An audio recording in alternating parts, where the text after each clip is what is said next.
Et je trouve ça beau finalement de me dire que tout n'est pas construction, que tout n'est pas éducation, que tout n'est pas transmission, et qu'il y a aussi des choses qui sont un peu là dès le départ, et c'est qui tu es, tu vois. C'est l'inné, avec l'acquis. Bienvenue dans la matrescence. Dans ce podcast, on part à l'aventure. L'aventure la plus merveilleuse et difficile de la vie, la parentalité. Laissez-vous embarquer au travers des épisodes qui explorent toutes les facettes, des plus complexes aux plus fun, du monde des parents. Apprenez, riez, pleurez, découvrez et débattez en écoutant la matrescence. Nous avons une mission, vous donner des clés pour vous accompagner à n'importe quelle phase de votre parentalité. Je suis Clémentine Sarlat, votre hôte depuis mars 2019 déjà. Je suis ultra curieuse, très enthousiaste, mais beaucoup trop bordélique. Je suis aussi maman de 3 petites filles qui m'aident à me remettre en question quotidiennement. Et dans une autre vie, j'ai été journaliste sportive à la télé et aujourd'hui, je vous aide à rayonner dans votre parentalité. Abonnez-vous pour ne rien rater. Allez, let's go!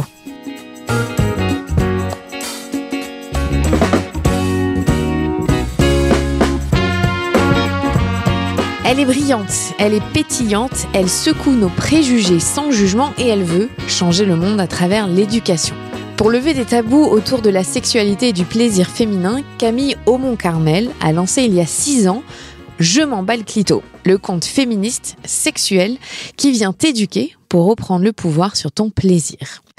Si cet aspect-là de sa vie lui a valu, entre autres, d'être nommée parmi les personnes les plus influentes dans la catégorie 30 Under 30 de Forbes, aujourd'hui, on s'est surtout intéressé à son parcours d'enfant adopté et de l'impact que cela a eu sur sa vie. Camille vient de sortir un album de jeunesse dédié aux enfants à partir de 4 ans, qui s'appelle Fleur de sel, pour parler de la beauté de faire famille sous tous ses aspects. Et s'il y a bien une chose à retenir de Camille, c'est cette volonté d'irradier d'amour les gens qui l'entourent, peu importe leur filiation. Un épisode à savourer en famille, avec des copines, votre partenaire, ou bien si vous êtes sur un parcours d'adoption, pour mieux comprendre les enjeux autour de l'éducation, mais aussi de faire famille. Je vous souhaite une très bonne écoute. Salut Camille et bienvenue dans le podcast de la matrescence. Je suis ravie de te recevoir. Tu sais ce que c'est ce mot, la matrescence ? Parce que tu n'es pas mère. Donc, Je ne suis pas mère. Explique-moi. Alors la matrescence, c'est la combinaison de 2 mots, maternité et adolescence. C'est pour expliquer en fait le changement d'identité que tu peux ressentir quand tu deviens mère. C'est une anthropologue américaine qui l'a créé, ce mot, dans les années 70. Et c'était vraiment pour expliquer que devenir mère, c'est pas un petit laïus dans ta vie, c'est vraiment un gros changement, ça chamboule quelques trucs. Et tu vois, il y a les 3 M, il y a la ménarche, la matrescence, si tu veux devenir mère, et la ménopause dans la vie d'une femme. Okay. Et souvent dans notre société, on a un petit peu oublié. Bon, quasi les 3 M. J'ai envie de te dire les 3. Parce que toi qui parles beaucoup de sexualité et même du cycle, bon, tu le sais que c'est pas encore tout à fait entré dans les mœurs. Super, j'adore, c'est un cadavre exquis. En plus, j'adore les cadavres exquis. Et voilà. Je passe ma vie à en faire. Mais la matrescence, aujourd'hui, on essaye. Moi, j'essaye de faire ce travail, de dire, c'est normal si ça vous chamboule de devenir mère. Et la matrescence existe aussi, mais voilà, je parle plus quand même aux mères. Alors, est-ce que tu peux nous raconter un petit peu ton parcours ? Tu as un parcours hyper riche, mais j'aimerais savoir, avant de démarrer, qui était la Camille enfant ?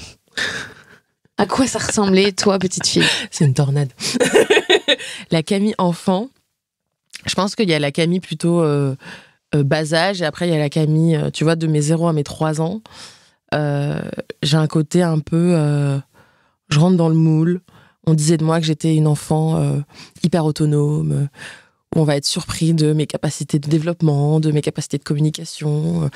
Et en fait, à mes 3 ans, j'ai un shift où pour te dire, je me souviens même et je me revois avoir des scènes et je me revois même des conversations entre adultes où j'ai l'impression que mon caractère s'affirme un peu plus, mon tempérament, ma personnalité aussi. Et de mes 3 ans à mes 9 ans, 10 ans, il y a un côté un peu... je suis une warrior. Je suis une warrior et j'ai envie de faire plein de trucs, j'ai plein d'énergie. J'aime beaucoup tout ce qui est artistique, donc je peins, je fais de la pâte à modeler. Mais je ressemble vraiment à ce qu'on attend d'une petite fille. Tu vois, c'est-à-dire que j'aime les poupées. À Noël, je veux qu'on m'offre des Barbie. Tu vois, je veux des poupons. Je joue à papa-maman. mais avec un côté quand même me saoulez pas. Parce que vraiment, je peux vous en mettre une. Et ça, c'est vraiment un truc que j'ai toujours eu en moi. Mais ce qu'on disait de moi, c'est Camille, elle est gentille. Et je suis toujours honorée quand ça fait partie des premiers trucs qu'on dit de moi, même encore maintenant. Et un des premiers trucs, c'est non, vraiment, c'est une meuf hyper sympa. Genre, elle est gentille, c'est sincère. Et après, il y a tous les autres adjectifs qui peuvent suivre. Et puis, enfant, je voyage beaucoup parce qu'en fait, nous, on a déménagé tous les 4-5 ans. Donc, je suis aussi une enfant hyper sociable qui sympathise avec tout le monde. Ce truc où on déménageait toutes les 4-5 ans, j'ai vu comment pour d'autres enfants, ça pouvait être dur et ça pouvait même être traumatisant. Moi, ça m'a toujours été présenté, ça a toujours été ancré en moi comme un truc hyper fun où finalement je me disais, en fait, dans 4 ans, je repars à l'autre bout du monde. Ça veut dire que moi, je vais avoir des potes partout dans le monde. Je me souviens que mon père m'avait acheté une caméra Skype pour que je puisse échanger avec tous mes potes à partir du moment où on commençait vraiment à bouger, donc à 8-9 ans, tu vois. Et j'ai toujours une grande joie de vivre, beaucoup de curiosité, un truc hyper la meuf est un soleil, et ça je suis contente de jamais l'avoir perdu. Et à l'adolescence, là vraiment on est sur une autre, là je suis encore plus tornade que ce que je peux être maintenant, c'est-à-dire que moi mon adolescence c'est un besoin de revendiquer tout un tas de trucs. Tu vois, j'ai été cette ado qui faisait tous les exposés sur, mais même en primaire, hein, les grandes femmes de l'histoire les 5 femmes qui ont changé le... J'ai toujours été comme ça. Mais la Camille enfant, elle a la dalle, quoi. Et ça n'a pas trop changé, je crois. L'image qui me vient, c'est t'as le feu en toi, en fait. T'as envie de y aller, de tout croquer. Et c'est marrant parce que ma mère, si elle t'en parle, elle te dit, même quand on voit des photos de moi petite bébé à 2 mois, 3 mois, elle te dit, mais nous, le jour où on t'a rencontré, en fait, dans tes yeux, il y avait écrit « Je veux vivre ». Et ça, je crois que c'est un truc qui est jamais vraiment parti. Et quand je te dis j'ai la niaque, j'ai la dalle, c'est un truc que j'ai en moi depuis toujours. C'est fort que tes parents l'aient ressenti. Ouais. Donc on va en parler de ton histoire d'adoption. Mais que ça a été le premier un peu... Ouais, c'est le premier truc qu'ils ont ressenti et c'est le premier truc qu'ils ont perçu de moi en disant non mais en fait cet enfant c'est pas possible quoi. Et je trouve ça beau finalement de me dire que tout n'est pas construction, que tout n'est pas éducation, que tout n'est pas transmission et qu'il y a aussi des choses qui sont un peu là dès le départ et c'est qui tu es, tu vois. C'est l'inné avec l'acquis. Heureusement, on a un petit peu des deux cas. Oui, voilà, maintenant, quand même. Mais quand même, je trouve que on parle beaucoup de l'acquis.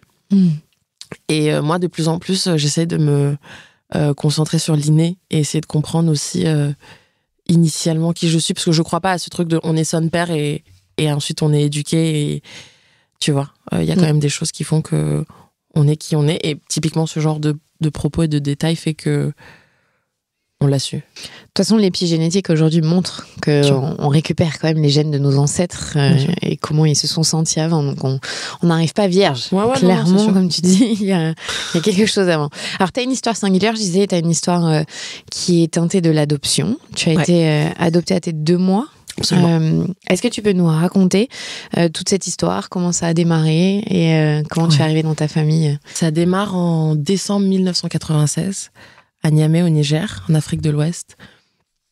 Je suis abandonnée sur un lit d'hôpital quand j'ai quelques jours de naissance. Et très vite, on se rend compte que je suis pas née dans l'hôpital dans lequel je suis.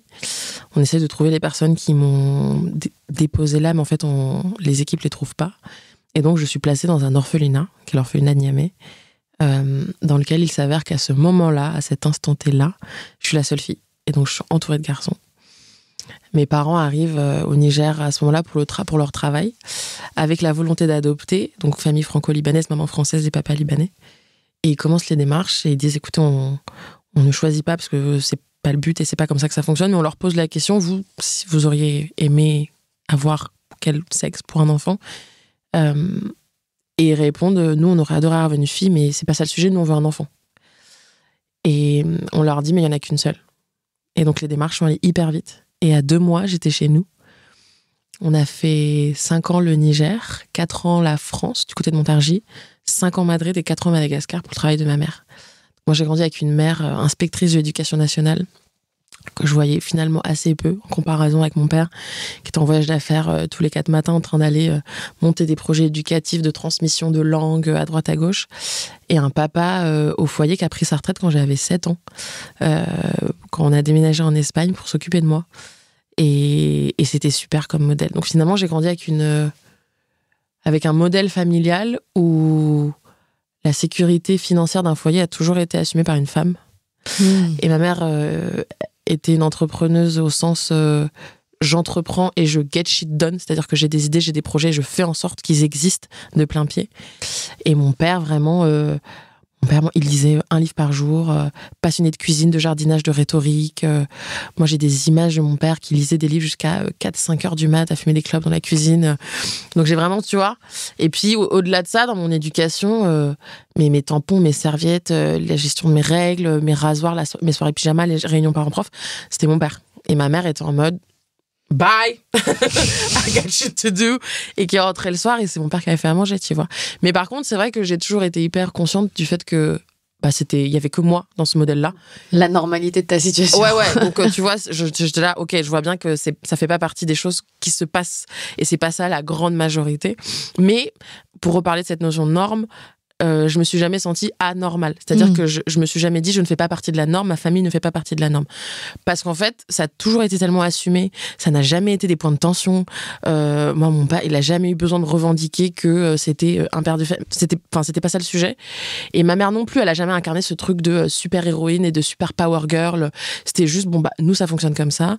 Et par contre, autour, c'était pas le cas. Et c'est souvent des femmes qui suivaient leur mari, qui étaient mutées dans telle ou telle agence ou pour tel ou tel poste, et jamais l'inverse.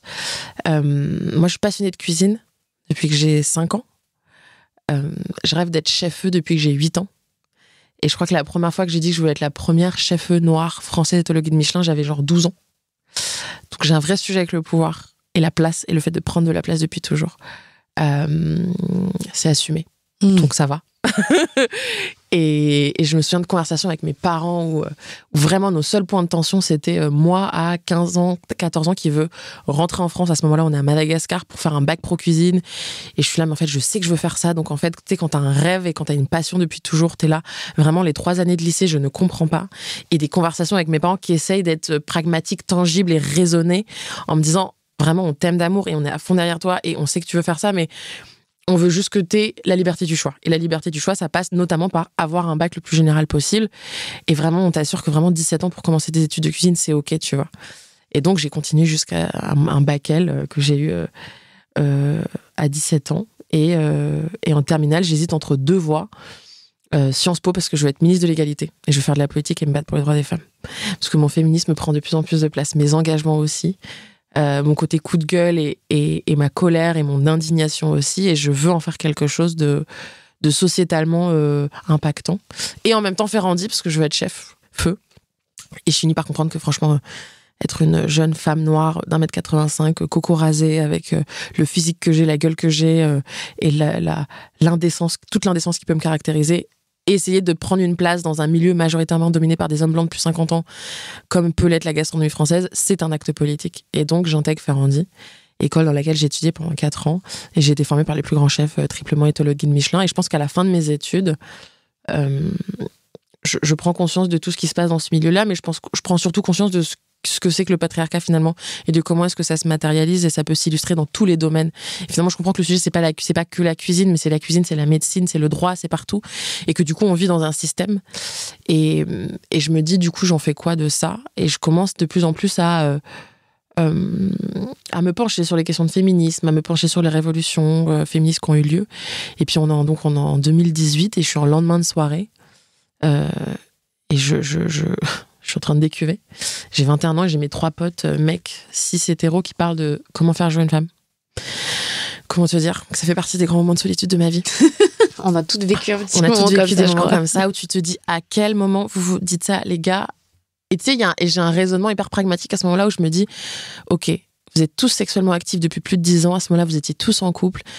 À quel moment on a merdé pour qu'en fait, à la question comment faire jouer une femme, vous répondiez ça en fait. Et c'était vraiment des absurdités absolues. Et il s'échangeait, tu vois, une espèce de conversation de transmission de savoir, comme nous on a pu avoir sur attends, comment on met un tampon, et attends, l'épilation, et puis les poils incarnés, et puis ceci. Et j'étais là, waouh, ok, c'est chaud. Mais ma posture n'a jamais été de dire vous êtes vraiment des bouffons, vous racontez de la merde. Ma posture a toujours été de dire à quel moment on n'a pas réussi, nous, à s'autoriser, à s'explorer assez pour ensuite s'autoriser et se dire que c'est OK de communiquer. Enfin, tu vois, pour moi, il y a plus un endroit où ça fait rupture. Et sur un coup de tête, vraiment, je t'assure, le compte Instagram, je l'ai créé en 10 minutes. Et j'ai ouvert Instagram, je dis, vous m'avez saoulé les frères. Je m'en bats le clito, parce que la langue fait toujours partie de mes grands combats. Et les expressions, et le plurilinguisme aussi, et ça, c'est vraiment l'héritage 100% de ma mère. Et le fait d'avoir voyagé dans plein de pays différents. Je me dis, j'en ai marre qu'on dise tout le temps, je m'en bats les couilles, j'en ai marre que toutes mes expressions soient phallocentrées, ne parlent que du fait d'avoir des grosses couilles, une grosse bite, et que, en fait, finalement, le moment où on parle de ce que moi j'ai entre les jambes, c'est pour dire que j'ai de la chance, et la seule expression qui existe, c'est avoir de la chatte. Et je me dis, waouh, ok, c'est violent aussi à ce niveau-là. C'est pas que violent dans le milieu dans lequel je travaille. Et donc, je dis, je m'en bats le clito, je lance 1 post, 2 posts, 3 posts, je touche du bois, et l'anecdote est vraie, c'est pas du storytelling, ça explose dans la semaine. Et je prends 1500 abonnés par jour, ça s'est jamais arrêté. Et donc, je suis restée anonyme pendant 5 mois parce que j'avais peur de la retombée raciste. Et j'avais peur du fait que ce qui faisait que je m'en bats le clito faisait du bien. Pas marcher, mais faisait du bien. C'est que c'était tout le monde, c'était toi, c'était moi, c'était tes potes, c'était ta Russ, c'est la conductrice du bus. Et la dimension désincarnée faisait qu'il y avait presque un truc universaliste où que j'arrivais à toucher du doigt. Et c'était ça pour moi le sujet. Et c'était ça ce que je voulais montrer, c'est dans l'intime, on se ressemble. Et on peut, avec un jeu, je peux parler d'un nous, finalement. Et c'était ça ce que ça voulait dire. Et au bout de 5 mois, en fait, j'ai l'impression de me trahir. J'ai l'impression de trahir un des grands principes de mon éducation qui est ne te cache jamais d'exister. Assume. Prendre la place. Et ça, c'est un truc qu'on m'a toujours répété. Et moi, mes parents, même, tu vois, quand il y avait des histoires de mots dans le carnet, des heures de colle, des maps. Parce que moi, j'étais cet ado-là au collège et au lycée. On m'a toujours dit, franchement, si tu trouvais que c'était juste d'ouvrir ta gueule à ce moment-là, on sera toujours de ton côté. Et moi, j'ai eu des parents qui ont toujours été de mon côté, quoi qu'il se passe. Et ça fait que tu grandis différemment et ça fait que tu grandis aussi en te disant, en vrai, du coup, le monde est à moi, quoi. Et donc, je dévoile mon identité à la télé. Chez Daphné Burki sur France 2, Je t'aime, etc. Et ce soir-là, je me souviens que je prends 400 messages dans mes DM que je traite tous parce qu'il se passait un truc qui, moi, m'a fait du bien. C'est sur ces 400 messages, j'en ai 200 de personnes qui me disent dans mon imaginaire, je me sens trop mal parce qu'en fait, s'il avait fallu que je te dessine, pour moi, c'était impensable que tu sois noire. Et en fait, à ce moment-là, tu vois, cette peur du racisme que j'ai eue pendant 5 mois avant, la première réaction, et je te le dis sincèrement, c'est d'être rassurée. De se dire, ok, en fait, je me racontais pas des histoires. Il y a un vrai truc systémique qui va au-delà du patriarcat, qui est aussi une forme de racisme. Enfin, il y a plein d'autres choses aussi qui convergent et que finalement, j'incarne un peu tout ça. Et ça se matérialise, et ça peut aussi se matérialiser en moi. Et je me souviens avoir passé 2 jours et 2 nuits à envoyer des copier-coller à dire pourquoi. Et en vrai, pour te faire un top 5 des réponses, les réponses, c'est tu t'appelles Camille, tu fais pas de faute d'orthographe, t'as tout compris au code du digital, t'arrives avec un concept hyper innovant, genre on dirait que tu sors d'une énorme école de communication, et puis je sais pas, quand t'es noire et que t'es féministe, t'es forcément afro-féministe, donc en fait ta couleur de peau, c'est un des premiers trucs que tu revendiques. Ouf. Ouais. Ce niveau de violence. Le Camille, je peux entendre quelque part, mais alors les autres, là, Mais même le Camille, il y a un truc de... Oui, non, mais bien sûr, mais dans l'imaginaire des gens... Dans l'imaginaire des gens, ouais, c'était le seul un peu argument entendable. Mais le reste... Et tu te dis, t'es quand même allé déjà toucher... Je ne fais pas des fautes d'orthographe, ouais, on m'a dit ça. Ouais, on m'a dit ça. Et tu te dis, c'est ouf parce que t'as déjà touché quand même une cible qui est, tu vois, éduquée... Et qui est quand même imprégné de préjugés. Mais en même temps, je me félicite aussi d'avoir réussi à créer un espèce de safe place qui fait qu'ils osent me le dire aussi, tu vois. C'est vrai. Et à ce moment-là, j'ai 2 choix et je me souviens me dire, qu'est-ce que tu fais, quoi? Est-ce qu'en fait, ce que tu fais, c'est que le rêve que tu avais dans ce milieu de la gastronomie, finalement, tu te rends compte que le milieu dans lequel tu t'apprêtes à mettre un pied est potentiellement pas très différent et tu peux juste transvaser cette niaque? Ou est-ce que tu arrêtes tout et qu'en fait tu t'achètes le prix de la tranquillité, qui est tout aussi légitime et qui est tout aussi ok. Moi, je suis pas du tout en train de dire non, il faut absolument qu'on soit carriériste. Le sujet, c'est plutôt fais ce qui fait que tu te sens bien, quoi, et tu te sens capable de faire. Et je me suis dit, on va tout bouffer. Et j'ai monté ma boîte 3 semaines après. J'ai déposé sur l'INPI, je m'en bats le clito. J'ai trouvé un comptable qui voulait bien accueillir cette boîte-là au sein de son entreprise. Alors, tu représentes quoi? Alors, je m'en bats le clito SARL, c'est mardi. Et l'aventure a commencé comme ça. Et j'ai sorti mon premier livre, je crois, 8 mois après. J'ai rencontré mon avocate, mon agente, et l'aventure a commencé comme ça, tu vois. Donc, et depuis, j'écris des livres. Je suis ce qu'on appelle une leaduse d'opinion. Je suis autrice, je suis conférencière, je suis entrepreneur. Je fais partie de ces femmes qui ont lancé, sans se rendre compte à ce moment-là, mais parce qu'on avait un truc là, qui parlait. On a lancé ce qu'on appelle en France la révolution sexuelle post-MeToo, la révolution sexuelle 2.0, comme ils aiment l'appeler. Et c'est toujours avec beaucoup de fierté et d'émotion que je me dis ok, je m'inscris dans quelque chose de plus grand qui me dépasse. J'aime tout ce qui fait que je me sens petite. Et se dire qu'aujourd'hui, je fais partie avec des centaines d'autres, mais des visages un peu emblématiques du féminisme de la 4e vague, tu vois, c'est un truc que je prends à bras le cœur. Et du coup, j'ai un vrai sentiment de responsabilité aussi. Et l'écriture de livre s'inscrit aussi là-dedans, de se dire, dans un pendant de l'histoire dans lequel on fait partie, c'est quoi l'héritage de ça? Le jour où je suis plus là, donc le jour où il n'y a plus personne pour animer mon compte Instagram, venir passer des moments pour échanger sur ce que j'ai vécu ou sur ce que je traverse ou sur ce que je fais au micro de podcast, le jour où je suis plus là pour faire des conférences, il se passe quoi? Et il reste quoi? Et c'est quoi notre héritage? Et je pense que toutes les militantes, les leaders d'opinion qui évoluent à cet endroit-là historique, il y a vraiment un truc de... On écrit aussi beaucoup de livres et on a vraiment un enjeu de production et de productivité qui est intense parce qu'il y a ce truc il y a la responsabilité de la prochaine révolution. Et en fait, on a pu prendre conscience que ça peut se passer tous les 50 ans. On est à peu près toutes d'accord pour dire que la prochaine révolution, on veut pas qu'elle ait lieu dans 50 ans et qu'on veut que ça soit avant. Et du coup, il y a presque un truc de, ça donne quoi si on facilite le travail pour les prochaines générations, et ça passe de écrire un livre qui va parler des émotions, qui va parler du fait de faire du lien, à écrire un manuel d'activisme, etc., etc. Mais l'enjeu, c'est presque, tu vois, d'un point de vue dystopique, tu vois, moi, je m'imagine des univers et un monde dans lequel il y a juste des personnes qui s'assoient autour d'une table en disant, bon, ok, elles ont fait comment les meufs avant? Bon, très bien, ça marchait. Les codes de communication, c'était ça. C'est comme ça qu'elles ont réussi à se mobiliser. C'est comme ça qu'elles ont réussi à s'organiser. Nous, qu'est-ce qu'on fait à partir de là? Et du coup, toujours s'inscrire dans quelque chose et se dire, à partir de là, nous, qu'est-ce qu'on fait? Et du coup, le sujet de la transmission et de l'éducation, au-delà du fait d'avoir eu des parents profs, non mais tu vois, je reste quand même la fille de l'inspectrice, on va pas se mentir.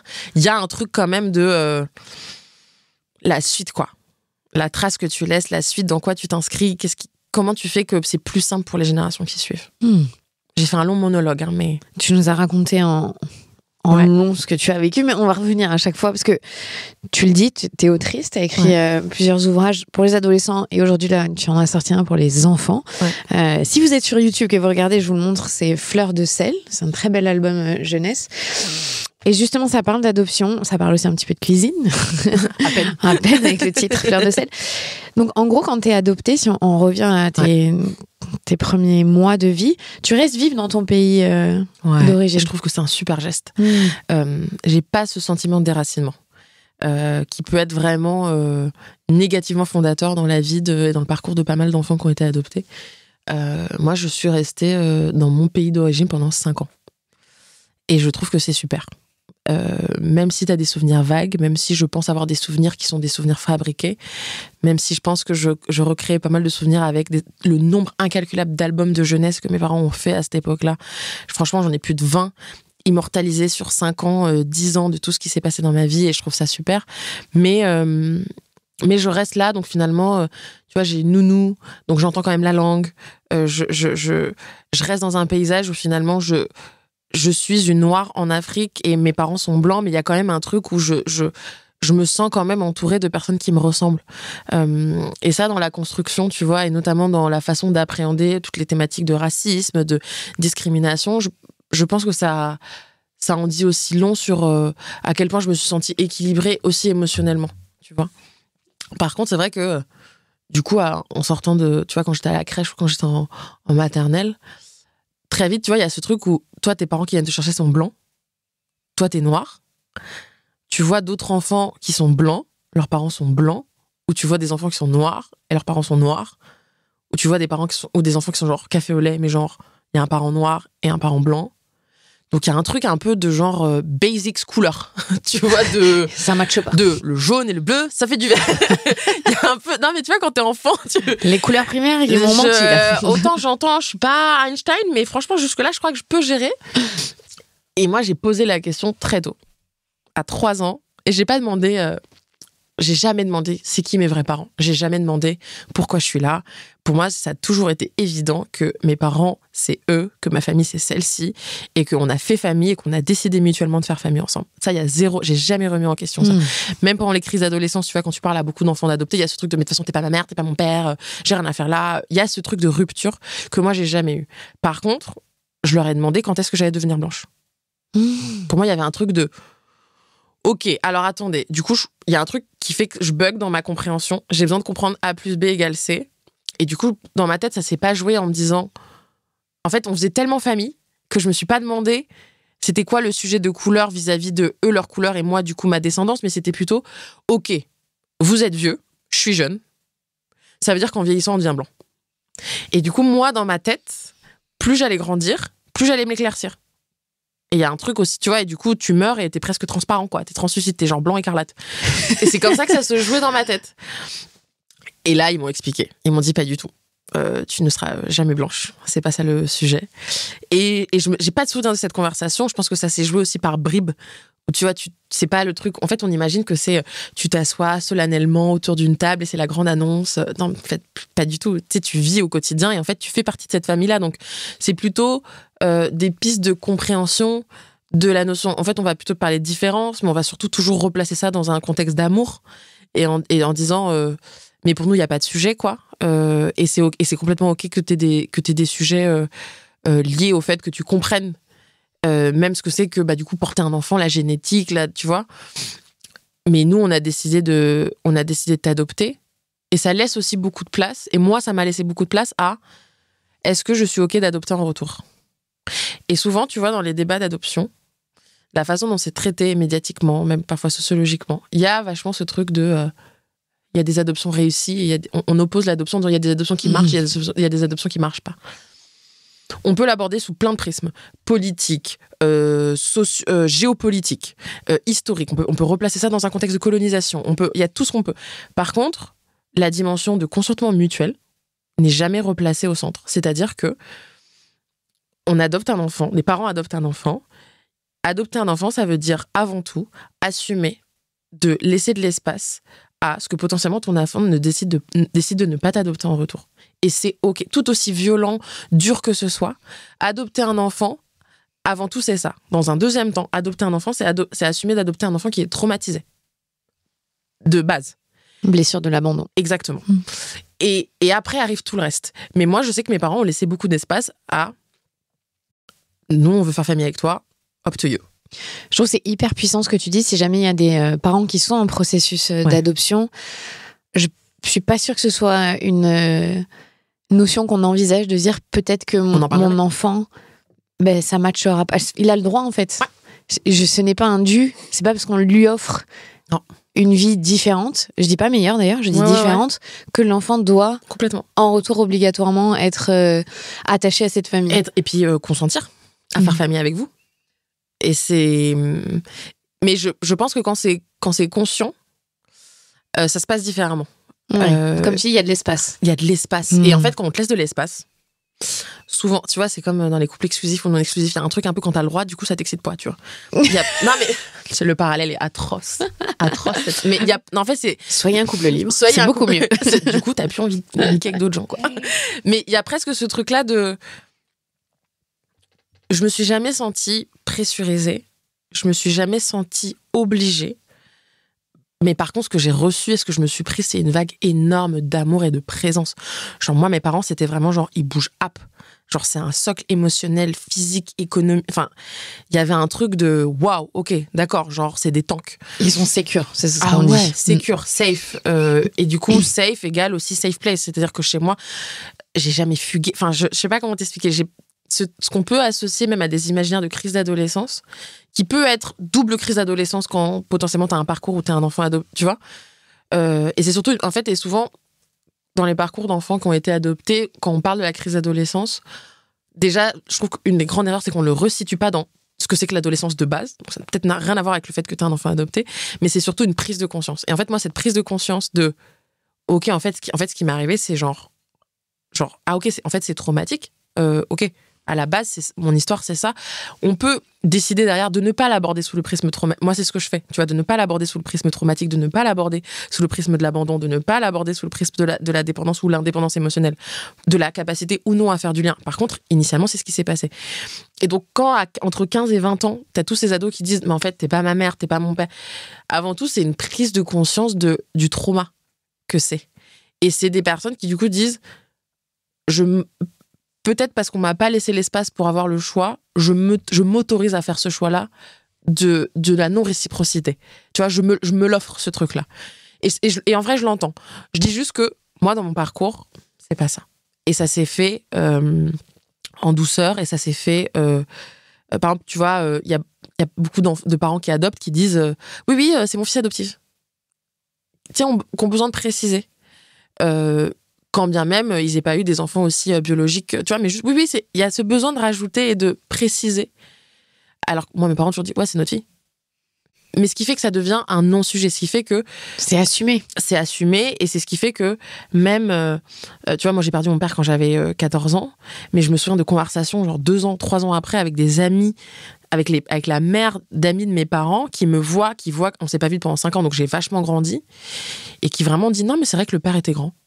Ce genre de phrase. En fait, ça devient un non-sujet. C'est une conversation un jour dans le métro où je suis avec ma mère, on se tape une barre, je sais plus pourquoi, on est mort de rire. Et la dame en face, je vois qu'elle nous regarde avec un regard hyper tendre en disant waouh, c'est beau la relation qu'elles ont. Et ma mère dit c'est ma fille. Et la dame lui dit ça se voit, vous avez le même regard. Oh. En fait, c'est ça. Ça te valide? Tu te sens... Ça te fait quoi, toi, dans ces moments-là? En fait, je me dis, ok, en fait, potentiellement, la génétique, c'est un non-sujet. Ça va au-delà de ça. Vraiment, c'est un non-sujet. C'est-à-dire que si ma mère fait 1m56, elle est blanche comme toi, y a pas de... Et tu me vois, moi, quand je mets en plus tes talons, globalement, elle fait 1m56, je fais 2 mètres. Il n'y a pas de moment où les gens se disent, ok, cet enfant est sorti du vagin de cette personne. C'est un non-sujet. Et pour autant, ça pue l'amour. Et donc, le sujet, je crois que c'est ça, en fait. Tu sais que c'est marrant, en te regardant parler, je vois que t'as un tatouage d'une flamme. Ouais. Et je te disais, ça sent que t'avais le feu en toi. C'est drôle, non? Que je vois que tu... J'ai un tatouage avec une flamme et j'ai un cœur avec... L'amour qui scintille, qui vois, rayonne. Ouais. C'est un truc assez... Ça, c'est pour envoyer chier les gens avec amour. Oui, parce que c'est sur le doigt du milieu, je dirais comme ça. Que j'utilise souvent dans la rue quand on me fait chier et que j'insulte les hommes. Mais avec amour. Mais avec amour, toujours. Et ça, ouais, le feu en moi. Mais c'est le feu de l'amour aussi. Enfin, tu vois, ça me fait penser à c'est le feu de l'amour, c'est le feu du lien, cette chaleur. C'est le feu du commun, c'est le feu de la communauté, tu vois, de tout ce qui fait qu'on peut faire communion. Moi, c'est hyper central dans ma vie et dans la façon dont j'organise et dont je navigue dans mes relations. Ah ouais. Donc, ton adoption, tu viens de m'expliquer que tu as choisi de ne pas le voir comme quelque chose de traumatique. Est-ce que tu as travaillé dessus en thérapie, tu as été aidée, ou est-ce que c'était naturellement ta position? Non, c'est pas naturel. On choisit pas de ne pas aborder le prisme du trauma. Par contre, on choisit et on se sent capable d'y faire face. Et moi, je pense que j'ai pas eu les mots sur ce qui m'arrivait pendant très longtemps, jusqu'au moment où je me suis sentie dans l'incapacité de plein de trucs. Dans l'incapacité de me dire que les gens me manquaient. Moi, j'ai toujours été quelqu'un où on disait, c'est ouf, parce qu'Amie, on a l'impression qu'on lui manque pas. Il y avait une espèce de froideur dans le lien et dans le relationnel qui, à un moment donné, a pris trop d'espace dans mes relations, et tout en étant quelqu'un qui sait très très bien prendre soin des autres. Et je me souviens que la première fois que je me suis assise chez ma psy, je lui ai dit je veux apprendre à prendre soin de moi de la même façon que je sais prendre soin des autres. Et vraiment, je t'assure que cette thématique, ça fait 5 ans, elle n'a pas changé. On est toujours là-dedans. Et c'est central dans... Ça veut pas dire que j'ai pas réglé des trucs, mais c'est...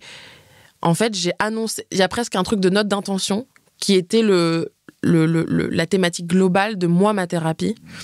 Et dedans, tu cases des dossiers, des fichiers, et il y a bien évidemment le traumatisme d'abandon, tout ce qui va être cellulaire. C'est ce truc où tu te dis, mais en fait, j'ai l'impression d'être née, de savoir déjà à la base ce qui allait se passer, et de me dire que j'étais pas une enfant qu'on pouvait garder.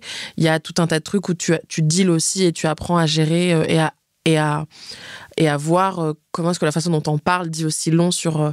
Moi, pendant longtemps, j'ai dit oui, mais parce qu'en fait, je pense qu'en fait, ma mère, elle voulait pas me garder. Et puis en fait, à un moment donné, ta psy te reprend, elle dit, elle pouvait pas. De quoi tu parles là? Et là, tu dis, wow, ok. Et donc, tu traites aussi de ce truc-là. Et puis, tu te dis, ah oui, donc c'est pas... le sujet, c'est pas... pouvoir... Le sujet, c'est... c'est pas vouloir. Le sujet, c'est pas vouloir. C'est... Les conditions ne sont pas réunies pour pouvoir faire lien. Mais par contre, est-ce que ça veut dire que du coup, toi, t'es capable de faire lien avec personne? Non, pas forcément. Et du coup, c'est quoi ta place? C'est quoi la place que tu laisses à la maternité dans ta vie aussi? Est-ce que tu veux être mère? Oui, mais qu'est-ce qui fait que pendant des années, moi, j'ai été cette femme qui disait oui, moi, je vais adopter parce qu'en fait, et donc je me donnais presque ce rôle de je fais partie des enfants où en fait, moi, j'ai voulu aussi et j'ai choisi aussi de faire famille avec mes parents, donc je me dois de perpétuer. Enfin, tu sais, des trucs où tu te dis. Ah, tu te mettais une pression de devoir toi être. Moi, adoptante. Si j'ai des enfants, il faut que j'adopte parce que. Et puis le discours était le discours était cordard. Hein, c'était vraiment non mais parce qu'en fait, l'amour, tu vois, c'est fou comment notre inconscient est trop fort. Et ça, tu sens que tu l'as un peu détricoté, que oui. En fait, j'ai dit plus dans cette. Je suis plus là-dedans. Je suis dans du. C'est marrant parce que ma petite dit bon, déjà ça veut dire déjà que vous voulez être mère, donc on va commencer par good news first. On va commencer par là parce que tu aurais pu aussi être dans un rejet total de non mais en fait pas du tout. Par contre, si on rentre dans cette brèche, vous qui parlez tout le temps de la liberté du choix, qu'est-ce qui fait que, et puis tu te rends compte qu'ensuite du coup tu parles d'endométriose, et puis tu te rends compte que moi depuis que j'ai 14 ans on me met dans la tête, enfin les corps médicaux me mettent dans la tête que vous savez pour vous ça va être très compliqué d'avoir des enfants, et que du coup tu te dis mais parfait banco, ça veut dire que ça cale parfaitement avec mon histoire, donc je me dis parfait, donc moi je vais adopter, donc j'ai même pas potentiellement le parcours du combattant où je me rends compte que je n'y arrive pas ou que ça ne marche pas. Et puis tu détricotes, et puis un jour ce qui m'est arrivé c'est que j'ai fait une fausse couche, que je ne savais pas que j'étais enceinte, et qu'en fait je me souviens très bien en parler j'ai appelé ma mère dans le taxi, j'étais à Madrid à ce moment-là quand ça m'est arrivé, je rentre, je vais à l'aéroport, et ma mère, ce qu'elle m'a dit, elle m'a dit 2 choses. Elle m'a dit t'aurais voulu le garder, et 2, ça veut dire que tu peux faire des enfants.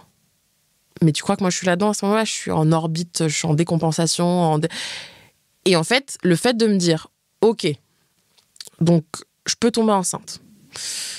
Du coup, est-ce que tu veux toujours adopter ? Et en fait, il a fallu aussi à ce moment-là laisser l'espace pour m'autoriser à me poser la question. Et en fait, je suis passée par tous ces chemins-là. Et aujourd'hui, mon sujet, c'est pas est-ce que je veux adopter ou est-ce que je veux porter la vie ? C'est plutôt je veux être mère. Tu vois, mais par contre, je me sens complètement capable d'être une mère qui adopte. Ça ne me fait pas peur, par exemple. Tu vois, c'est pas du tout... parce que je suis passée par là, je sais ce que c'est. Et 2, parce qu'en fait, j'ai réussi à avoir un niveau de conscience vis-à-vis de ça et des pistes de lecture, de discussion avec d'autres personnes. Et donc, le sujet, c'est pas tellement est-ce que tu adoptes ou est-ce que tu as des enfants biologiquement, c'est est-ce que tu as envie d'être mère ? Parce que tu peux aussi décider de transmettre autrement. Tu vois, moi, je suis marraine. J'ai un peu l'impression d'être une daronne, quoi. Pourtant, cet enfant, tu vois, elle est pas... Mais non, mais t'es une figure d'attachement. Les enfants ont besoin de plusieurs figures d'attachement. Exactement. Donc, c'est très bien. Mais il y a des trucs plutôt qui me fascinent dans l'accouchement. Il y a des choses qui me fascinent dans le fait de porter la vie. Et moi, étant... Je vis les choses, mais j'arrive aussi à m'observer les vivre. Et je pense que vraiment j'aimerais me voir accoucher. Et j'aimerais vivre ça. Parce qu'il y a un truc où je suis constamment à la recherche de ce qui fait que j'ai confiance en moi et de ce qui fait que je suis indestructible. Pas d'un point de vue concret, mais d'un point de vue de cette meuf est un roc, ou cette personne, tu vois, est un tank. Alors un tank, parfois la porte elle marche pas, parfois il y a une fuite, enfin il n'y a pas de sujet là-dessus. Mais dans moi, ce qui fait que je me pense comme étant vraiment quelqu'une de forte, accouchée, il y a un truc où vraiment j'ai envie de pouvoir dropper en plein milieu d'un meeting. Pardon, excuse-moi. En fait, il y a un humain qui est sorti de moi. Donc tu vas pas comment. Enfin. Et c'est la puissance qu'on ressent, c'est juste fou. Tu vois. Et en fait, je peux l'impression d'être des déesses. Voilà. Et donc comme je me pense déjà un peu comme une déesse, je me dis attends, il y a plus fou. Que ça. Ah oui, il y a plus. Wow, ok, now I want it now. Et donc j'ai ça. Et puis même. Je sais pas, même la façon de m'habiller étant enceinte, enfin tu vois, quand je vois qui montent leur bite, qui sont en crop top, qui ouvrent leur jean, et je me dis, j'ai aussi plein de réflexions vis-à-vis de la place que j'aurais envie de prendre à ce moment-là dans l'espace public, la façon dont, tu vois, c'est des questions qui sont déjà présentes, et c'est des préoccupations et des enjeux que j'ai déjà, et me voir accoucher. Enfin, je veux un truc de, pardon, tu sais créer un humain ? Non ? Bon ta gueule. Tu vois, et je sais que je peux close des trucs, il y a un truc un peu de, sorry. Mais toi, tu sais pas faire. You haven't done that. Et tout, et quand tu te renseignes même sur les échelles de douleur, sur ce qui se passe à ce moment-là, sur... je sais pas. Je sais que ça peut être orgasmique. Moi, j'ai eu un accouchement orgasmique. T'as eu un orgasme pendant ton accouchement ? C'est considéré comme un accouchement orgasmique. Oh, wow. L'enfant passe par le même canal qui vient toucher les parties génitales. Et donc, tu peux être dans un état de telle relaxation, de tel bien-être que j'ai eu, les nerfs internes du clito. Qui font que Moi, je riais, j'étais... Tu vois, c'est pas l'orgasme comme on voit en ayant eu un rapport sexuel, mais c'est un état de bonheur, d'intensité, de plénitude, de shoot, d'ocytocine qui est colossal. Mais je pourrais le refaire tous les jours. Mais non. Alors qu'il y a plein de femmes qui malheureusement ne vivent jamais ça et sont tétanisées à l'idée d'accoucher, ce que j'entends. J'ai eu 3 accouchements assez différents, mais j'en ai eu 2 à la maison, dont un, mais je le refais tous les jours. Moi aussi, je veux accoucher chez moi si jamais j'accouche. Non, mais parce que tu parles beaucoup de sexualité et d'orgasme, on parle pas assez aux femmes qu'on peut jouir pendant un accouchement. Et il y a rien d'anormal et de bizarre. C'est les mêmes parties sexuelles. Un pic de la c'est les meufs vont être là en mode wow, wow, wow. Mais ça se prépare et c'est très compliqué de déconstruire ça en France. On est dans une situation très médicale. C'est compliqué d'avoir ça à l'hôpital. Mais chez soi, ça l'est moins. Oh, wow. Si on est dans l'eau chaude, si tu t'accouches dans l'eau, t'es dans l'eau chaude, t'es détendu, chez toi. Ton mec il te masse, il y a plein de choses qui font que tu peux être dans un état de relaxation et de plénitude qui est... Voilà, moi j'aurais jamais cru pouvoir rire et être vraiment dans un truc de incroyable au moment d'accoucher. Pas eu mal? Pas du tout. Je dirais jamais que j'ai ressenti de la douleur. C'était intense, les contractions ont été intenses, mais ça dure 1 heure, 1 heure et demie, c'est très court. 1 heure, 1 heure et demie? Mais moi j'ai des potes, elles me disent 24 heures de contraction. À l'hôpital, j'ai eu 19 heures de contraction. Ah oui. À la maison, j'en ai les 2 dernières que j'ai eues à la maison, c'est 1 heure, 1 heure et demie. Mais malheureusement, c'est pas des savoirs qu'on... Le temps de faire un brownie, quoi. Et tu sais que c'est pas une blague, mais nos sages-femmes, elles nous disent pendant que tu commences à avoir des contractions, va cuisiner, ça va t'aider à penser à autre chose, en fait.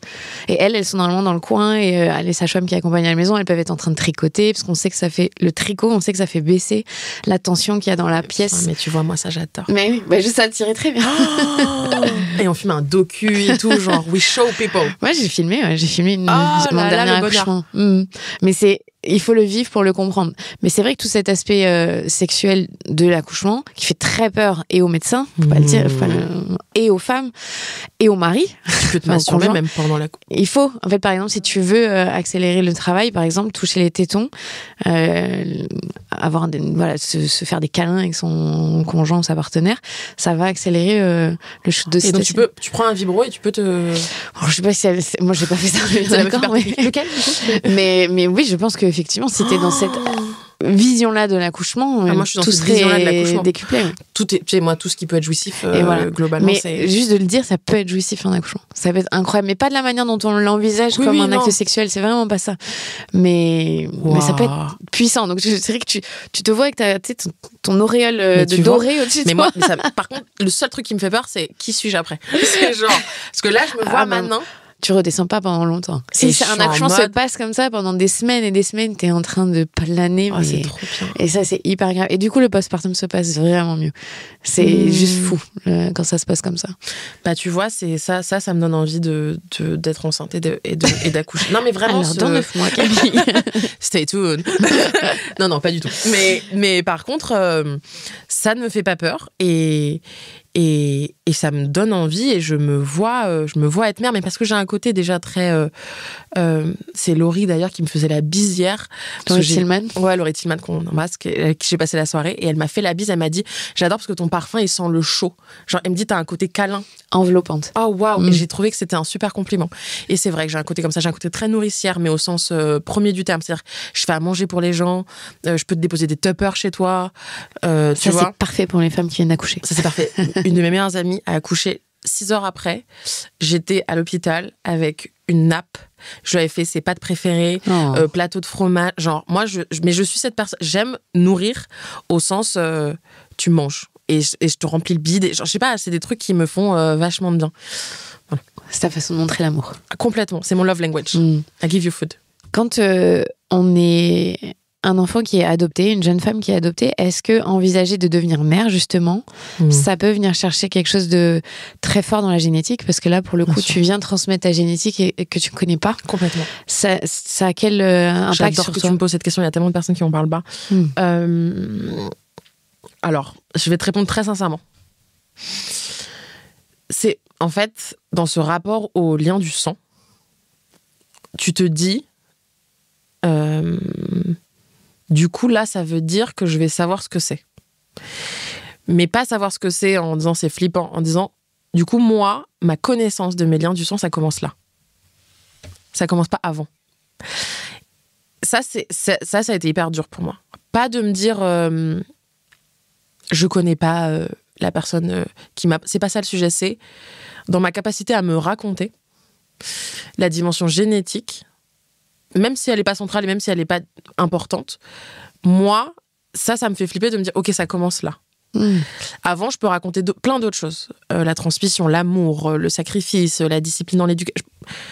Mais il y a un pendant qui est la dimension de créer sa descendance d'un point de vue de la génétique, qui pour moi existerait et existera que si je décide de procréer de façon biologique. Et là, ça vient toucher des choses. Parce qu'il y a un moment donné où tu te dis, alors moi qui ne me sentais pas déracinée, un peu quand même. Et tu te dis, est-ce que finalement, ce dont j'ai envie, c'est de retrouver les personnes qui m'ont procréé, ou est-ce que finalement, ce que j'ai envie, c'est de connaître d'où je viens? Et en fait, moi, c'était la deuxième option. Et j'ai pas du tout cette envie, après avoir essayé de comprendre si j'avais peur, si j'avais pas envie, parce que potentiellement, j'avais pas envie de vivre cette situation où je ne le retrouve pas. Enfin, c'est pas ça le sujet. Le sujet, c'est la culture. Quand je me renseigne un petit peu sur ce qui s'est passé au Niger, à Niamey, dans les années 90, dans la décennie où je suis née, en fait, tu te rends compte, il y a plein de trucs. Il y a notamment des espaces qui s'appellent des fadas, qui sont nés à Niamey dans les années 90, et moi je suis née en 96, qui sont des espaces dédiés à la jeunesse, où, dès que la nuit tombe, tu peux aller pour aborder collectivement, dans un groupe, tout un tas de sujets qui sont tabous à la maison. Je peux mourir quand j'ai appris ça. Waouh! Qui est réservé aux hommes. Oh. Tu vois? Tu l'avais en toi. Et là, tu te dis, waouh, ok, d'accord, en fait, j'entends, mais quand même, en fait, il y a un truc genre intense. Et puis je me dis, ok, waouh, ok, donc il y a une culture de la détabouisation, il y a une culture de la libération de la parole. Et donc moi, quand je dis, mais dans quoi je m'inscris, en fait, tu t'inscris aussi là-dedans. Et à ce moment-là, que sais-je s'il y a une autre femme qui a la même tâche de naissance que moi? Genre, c'est pas le sujet, tu vois. Le sujet, c'est la culture. C'est quoi d'être peul? C'est tout ça, tu vois.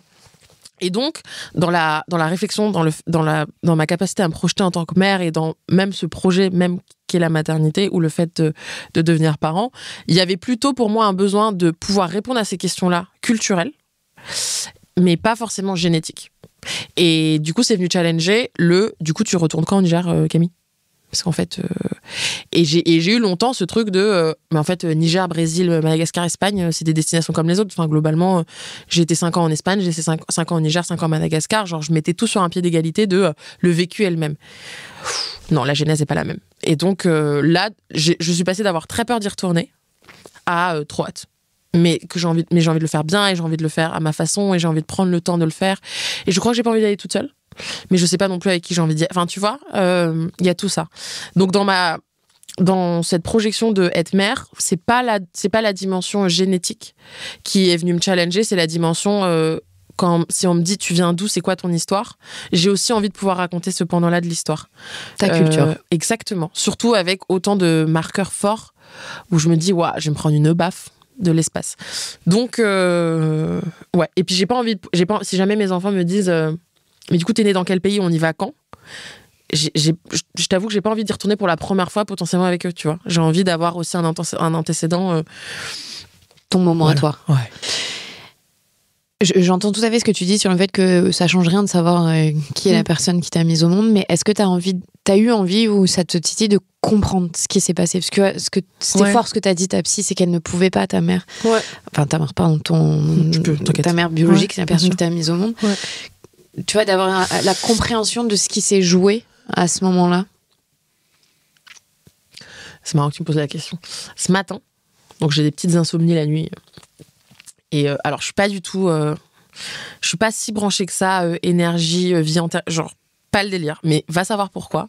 Ce matin, donc après la pause pipi où je t'ai envoyé un mail, sur mon téléphone, il y a une femme...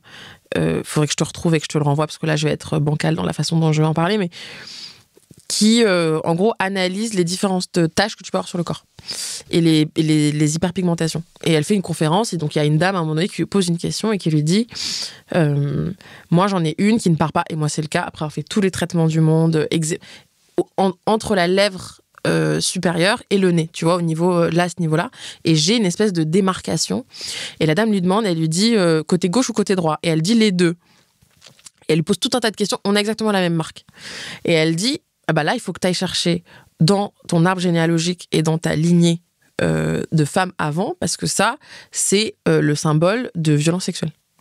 Et elle lui dit, on pense que dans ta lignée, il y a eu tout un tas de viols. Et va savoir, vraiment, moi, je me suis toujours demandé, outre la non-capacité à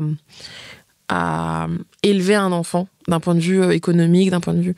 Mais il y a aussi la non-capacité émotionnelle, il y a aussi la non-capacité de maturité, de cet enfant, si j'avais pu, j'aurais avorté, en fait, cet enfant, c'est pas un rapport sexuel d'amour, potentiellement c'est un viol, enfin, tu vois.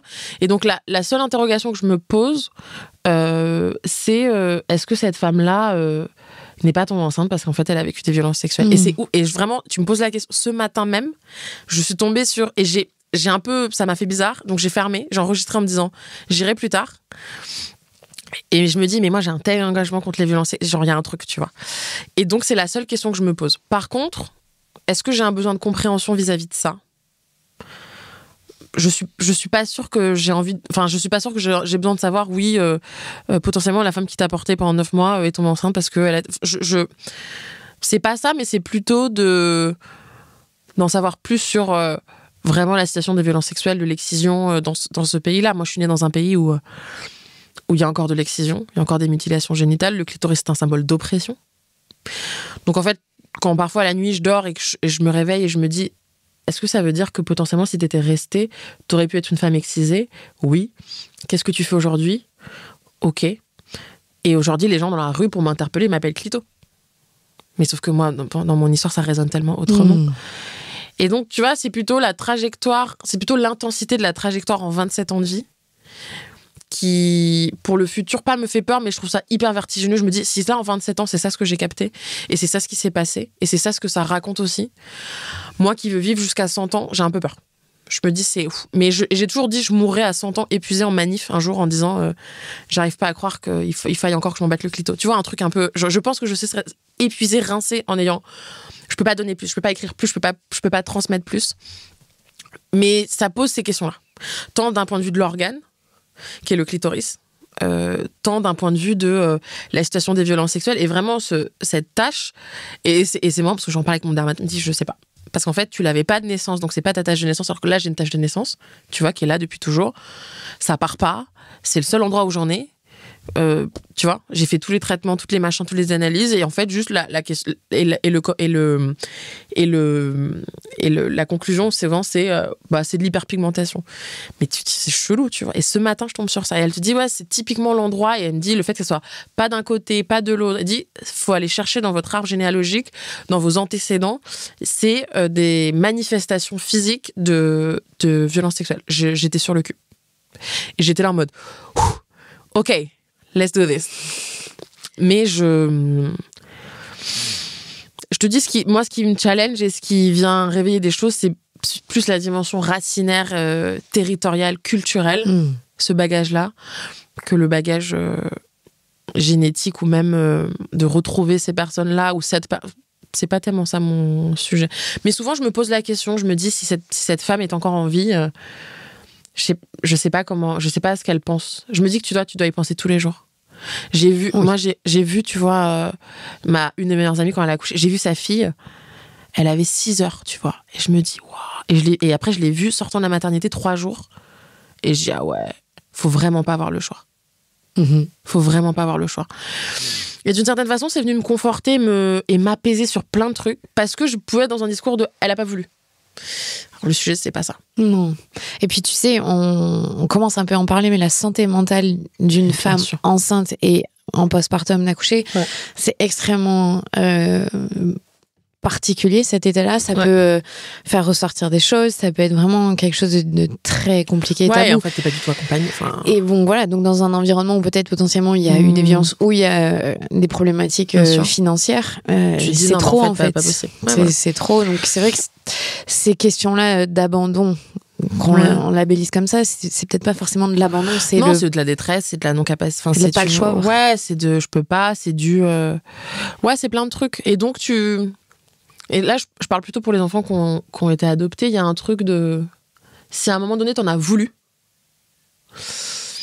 à tes géniteurs, génitrices, aux personnes qui t'ont donné la vie, moi, je sais que ce qui m'a fait vachement de bien, c'est de me détacher de ça, quoi. Parce que ça reste et ça te mine et tu vois, il y a un truc presque d'aigreur, on va pas se mentir. Et se détacher de ça et se dire, mais en fait, c'est pas ça l'histoire. Même si j'entends que c'est moins confortable. Parce qu'on est tous très très forts pour se raconter des histoires qui vont bien et qui... Mais faire preuve de sincérité vis-à-vis de ça, c'est aussi se détacher d'un poids énorme et de se dire, du coup, c'est quoi l'autre histoire ? Et moi, ça fait plusieurs années que je me raconte l'autre histoire. Tu sais, en préparant cette interview, je m'étais dit, je vais te poser la question sur comment l'adoption a façonné ta vie. Mais en fait, je me rends compte, c'est pas tellement l'adoption, c'est ton bagage culturel. Enfin, c'est la culture, comme tu viens de l'expliquer, c'est impressionnant. Tout ce qui a, sans le savoir, a drivé ta vie. Ouais, c'est ça, je trouve ça fort. Et puis l'éducation que j'ai reçue. Enfin, vraiment, là-dessus, il n'y a pas de... Et c'est marrant. Souvent, dans les interviews, et toi, ce que je trouve très agréable, c'est que tu vas pas du tout dans ce terrain-là et tu n'essayes pas du tout de dégager cette image-là de moi. Mais souvent, on essaie de ramener mon parcours au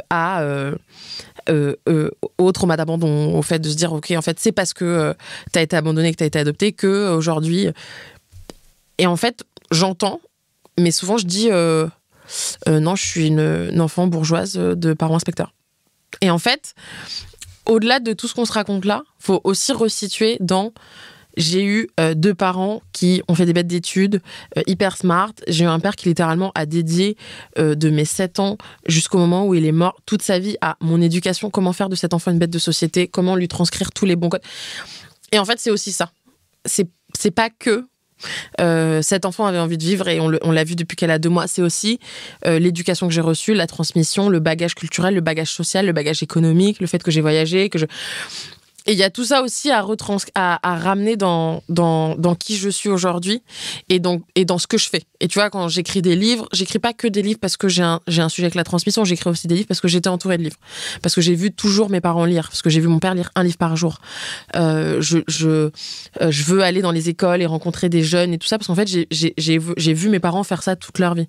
Parce que j'ai vu mes parents monter des projets associatifs, culturels, d'éducation pour le multilinguisme. Et du coup, ça dit quoi si on mélange le Haoussa avec le français, du coup. Et en fait, j'ai évolué aussi dans ce système-là. Et du coup, j'ai fait un exercice l'autre jour que j'ai trouvé hyper touchant. J'en ai pleuré pendant des jours en entier. C'est demander à ma mère de m'envoyer le CV de ma mère et le CV de mon père. On fait la même chose. C'est-à-dire que... C'est une combinaison des deux. C'est hallucinant.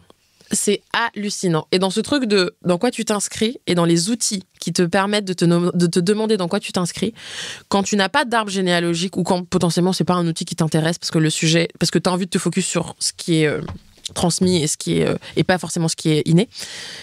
Le CV ou le parcours professionnel moi je trouve que c'est hyper intéressant et voir que mon père en 98 a écrit un livre sur des trucs où je suis là. Ah ouais, ok, vraiment fait la même chose, quoi. Comment voir la langue autrement. Ma mère, ses travaux de fin d'année, c'était l'argot autour de la lettre M, je crois. Et moi, tu vois, je suis là en mode, ah oui, ok. Ouais, quand même, un peu. Et ça n'a rien à voir avec le fait qu'à quelques jours, j'étais sur un lit d'hôpital et qu'en fait, pas du tout. Par contre, si on veut aborder ça d'un point de vue de la dimension spirituelle, le story, évidemment, et qu'en fait, se dire même, mais pourquoi j'étais cette seule enfant dans un orphelinat où il y avait que des mecs, tu vois. Tu peux te poser la question, mais tu peux aussi te dire, ouais, il y a un truc qui s'appelle le hasard. Tu peux aussi. Et je suis hyper à l'aise avec les deux. Mais il y a aussi cette dimension, il y a un moment on a besoin de faire sens de ce qui nous arrive et de pourquoi on est là, donc on peut aussi, comme tu dis, on est très fort pour se raconter des histoires et choisir une version qui va nous propulser vers l'avant, c'est quand même un mécanisme de survie qui est positif. Et c'est un mécanisme de survie qui est super et il n'y a rien de mieux que se donner de la force. Et moi je pense que cette histoire, et que la façon dont, tu vois, je l'ai raconté pendant des années et même la façon dont je peux encore le raconter ou certains pendants de mon histoire, ça me donne une force de ouf. Mais d'ailleurs, dans ton album jeunesse que tu viens de sortir, Fleur de sel, je vous remontre encore à l'image si vous l'avez, vous. Mais je trouve ça incroyable, la finesse d'écriture que tu as pour parler à des enfants. Il est hyper... il est juste trop beau. Hein, Aurélien qui est Fronti, qui a illustré l'album.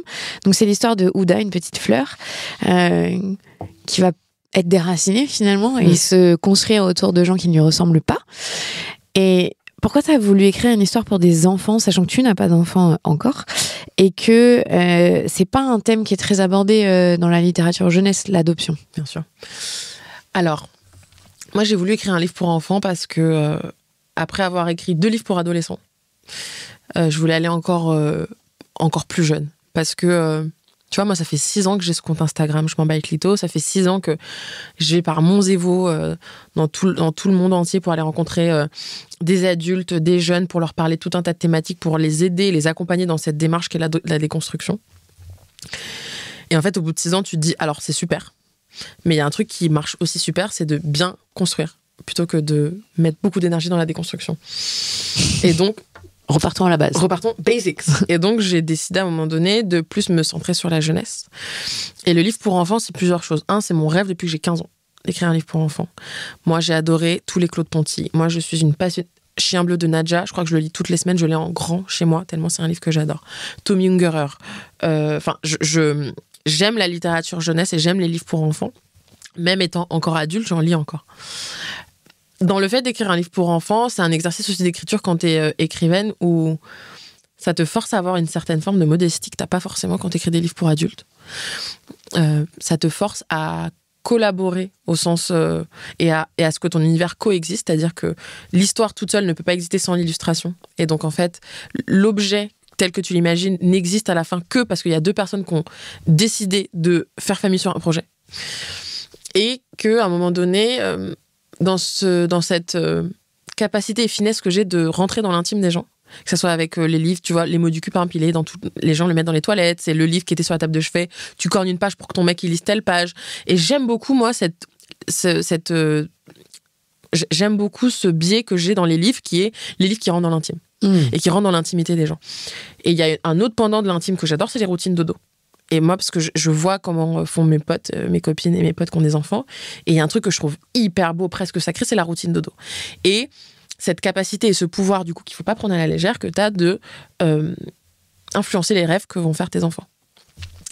Et dans cette routine dodo, je me suis toujours dit, ouais, s'il y avait un livre qui pouvait leur dire que c'est OK de traverser les émotions qu'ils traversent, que c'était un livre qui finalement ne parlait pas d'adoption, mais parlait de filiation et parlait de faire famille, ça serait super. Et quand je rencontre mon éditrice, je lui raconte cette histoire d'une fleur, parce que je réfléchissais à cette histoire d'une fleur dans le désert qui n'a pas d'eau, et donc ses racines et ses grandes tiges et tout ça, bon, qui me ressemble un peu, quoi. À peine. Et en fait, je commence à lui raconter, je dis voilà, parce qu'en fait, moi, mon histoire, c'est ça. Et puis, quand on est un enfant adopté, ben, en fait, on choisit pas la famille dans laquelle mais finalement, on décide de faire famille. Et en fait, chaque argument que je lui donne pour lui parler de la singularité de mon ouvrage, elle me dit bah, ça, c'est dans toutes les familles. Bah, ça, c'est tous les enfants. On peut décider, à un moment donné, de plus parler à ses parents. Bah, ça, c'est le concept même de la responsabilité émotionnelle. Bah, ça, c'est. Et en fait.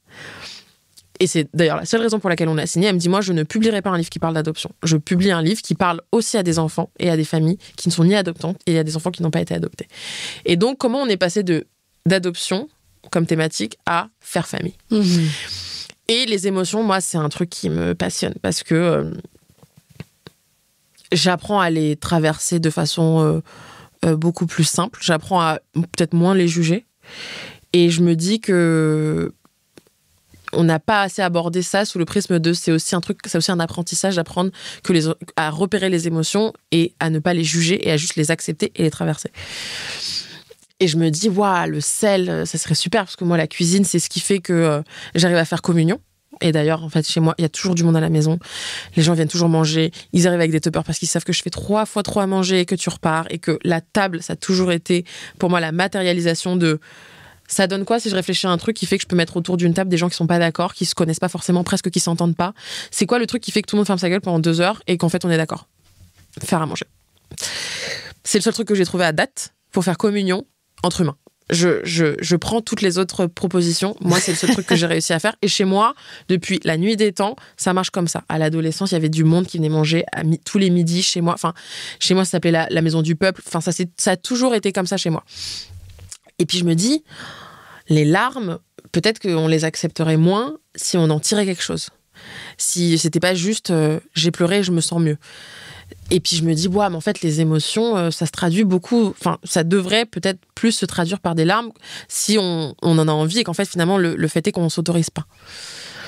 Et puis donc, je réfléchis à cette fleur dans le désert qui pleure et qui récupère la fleur de sel de ses larmes, qui irrigue, qui arrive à filtrer, qui irrigue et qui récupère cette fleur de sel, qui sont des sels d'émotion. Et je me dis, en fait, au même titre que moi, l'amour, c'est ce que j'ai en commun, peut-être que les sels, différents sels de différentes émotions, c'est ce qui fait qu'on arrive à faire communion et qu'on arrive à faire famille. Parce qu'en fait, on se ressemble pas, mais peut-être que le sel de telle douleur, on sait quel goût ça a, il a un goût particulier. Et comment est-ce que du coup, on peut cuisiner avec les sels de tout le monde, étant une façon de les reconnaître, de les accepter et de dire qu'elles sont bienvenues. Et donc, cette histoire, elle part de là. Et c'est vrai que je trouve que dans l'histoire, surtout, ça montre aux enfants qu'on peut être différent, on peut être qui on a envie d'être à l'intérieur d'une famille, on a quelque chose à apporter. Et comme tu dis, ça touche toutes les familles, en fait. Et tu auras forcément un sel qui sera pas là dans l'étagère. Et il y a des enfants qui se sentent déracinés dans leur propre famille. Il y a des enfants qui ont ce sentiment-là de pas appartenir, qu'ils sont différents, et de montrer qu'en fait, on accepte tout le monde. Normalement, dans une famille, ça devrait être la norme. Et que tu n'as pas besoin de rentrer dans le moule de ce qu'on attendait de toi. Et que tu as peut-être des sels qui ont un autre goût. C'est aussi, je trouve, un message important à faire passer. Et la tranche d'âge aussi du livre, elle n'est pas anodine, c'est pour les 4-6 ans. J'aurais pu faire pour les 6-9 ans, ou c'était aussi une tranche d'âge qui m'intéressait, mais je pense dans d'autres ouvrages. C'est que du coup, c'est un livre qui doit être lu par les parents. En fait, 4-6 ans, c'est l'âge où tu peux pas encore lire tout seul. Et donc, c'est une histoire qui passe par les parents. Et en fait, la gestion des émotions et s'autoriser à pleurer, et c'est ce que je mets dans la dédicace, il y a plein d'adultes qui savent pas pleurer. Il y a plein d'adultes qui ne s'autorisent pas à traverser leurs émotions, qui ne s'autorisent pas à Tu touches les parents comme ça. Et donc, je suis là en mode, le message, you got it, c'est pour le petit Gaspard, but bro, tu vois, listen to it at the same time. Et en fait, ce que j'aime, c'est les retours qu'on me fait. De parents qui me disent, mais en fait, merci parce qu'il m'a demandé de le lire 3 fois. Et puis, merci d'avoir parlé du pipi. Merci d'avoir parlé du sel de larmes de j'ai fait pipi au lit. Et puis, merci d'avoir parlé de tout ça. Et puis, merci d'avoir parlé d'une certaine façon du deuil aussi. C'est le sel des pleurs de mamie me manque.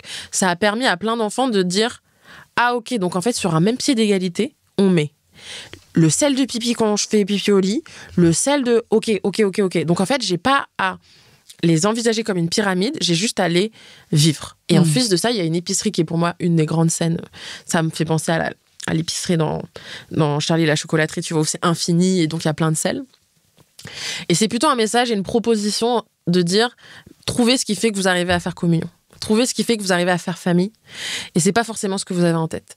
Et je suis allée, et donc ça peut être hyper farfelu, mais ce sel-là, il y a ce truc de, on sait tous le goût, enfin du moins je l'espère, qu'a le goût du sel de fou rire, du sel de c'était trop cool ces 4 jours avec toi et tu dois déjà partir. Enfin, et c'est là-dessus finalement qu'on va réussir à faire communion. Partons de là pour voir ensuite tout le reste, mais partons sur un truc qu'on a en commun. Et je trouve que ça résonnait avec même plein de trucs d'actualité où on ne sait plus être ensemble, où on ne sait plus parfois même se concentrer sur ce qui fait qu'on arrive à être d'accord et pas forcément sur ce que, tu vois. Donc c'était tout ça. Est-ce que c'est aussi pour toi une façon de rendre hommage à tes parents ? Ouais, d'ailleurs je les remercie dans les remerciements bien sûr. Et c'est une façon aussi de me dire... Et d'ailleurs, c'est marrant parce que j'ai écrit le texte avec ma mère en 2 jours. On est parti pour son anniversaire à 1 heure de Paris dans un domaine et tout incroyable. Et on a emmené plein de livres qui ont marqué mon enfance. Et je lui ai dit, moi j'ai cette histoire-là et j'aimerais trop qu'on l'écrive. Et on l'a écrit en 2 nuits. Ce qui est rapidissime, tu vois. Et j'ai soumis le texte. Et franchement, je crois que mon éditrice, elle avait 2 trucs à corriger. Et elle m'a dit, c'est ça en fait, t'es dans le mille. Mais, et c'était important pour moi de l'écrire avec elle, de pas lui... Souvent, mes livres, je lui montre à la fin, ou la maquette, ou là, je blogue, est-ce que t'en penses quoi, et tout ça.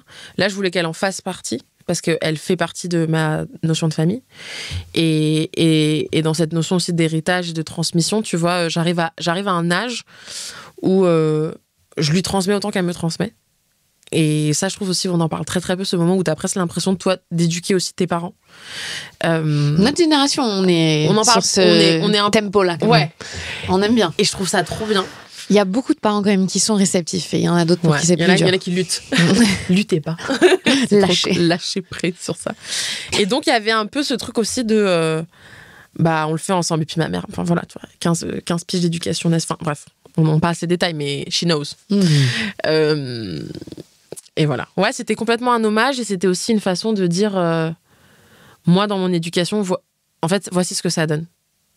Et c'est chouette. Et il y a un truc aussi de...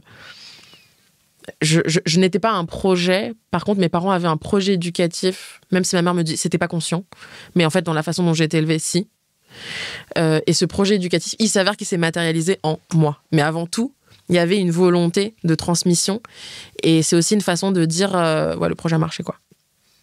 J'ai une dernière question qui, à mon avis, reprend un peu tout. Est-ce que devenir mère, envisager d'être mère aussi, ça peut te bousculer et être difficile parce que tu as perdu ton papa?